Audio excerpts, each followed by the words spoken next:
Afternoon বন্ধুরা, এই দেখো একটা ছোট্ট চড়াই পাখি কারেন্টের শর্ট খেয়ে পড়ে গেছিলো। আমার দাদা আবার একে জল টল খাইয়ে একটুখানি খাড়া করলো। দেখো চুপ করে আমাদের মিটার ঘরের উপরে রেখে দিয়েছে, বসে আছে।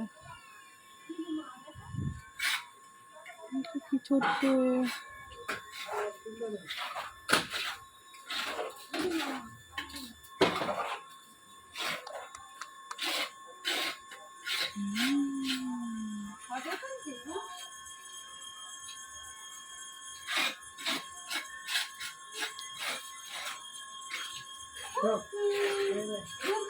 কত ভালো না?